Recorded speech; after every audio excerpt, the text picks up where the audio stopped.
আসসালামু আলাইকুম, সবার কি অবস্থা, কেমন আছেন? তো এটা হচ্ছে বৈশালী আর কি।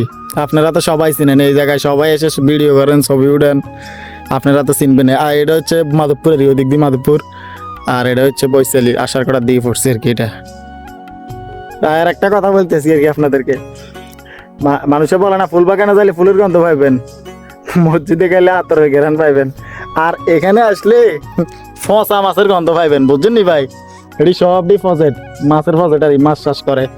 এত পরিমাণে দুর্গন্ধ, মানে নিঃশ্বাস পালান জানা, অনেক অনেক সময় বমি হয়ে গেলা। বুঝছেন নি, ওই মাছ মরি যাতে অক্সিজেনের অভাবে মাছ মরি গেলে এগুলো ফালাই দেয় এদিকে এদিকে, এই জন্য গন্ধ করে আর কি। এই সব ফিশারির মধ্যে মাছ, এই পানি ফুল। আর আজকে একটু বৃষ্টি হয় নাই আর কি, আজকে বৃষ্টি কেমন আছে আলহামদুলিল্লাহ। বৃষ্টি তো টানা হইতে আছে 1-1.5 মাস ধরে, বৃষ্টির জ্বালা আমরা নিজেরাই হচ্ছে। এই গাড়িটা ওয়াশ করছি একদিন আগে, কালকেও বৃষ্টি আছিল, আগের দিন ওয়াশ করছি, এরপরে বৃষ্টি আইলেছে বিকেলবেলা। আর ওয়াশে করতাম না। বুঝছেন নি, তোকে ভালো থাকবেন, সুস্থ থাকবেন, আল্লাহ হাফেজ।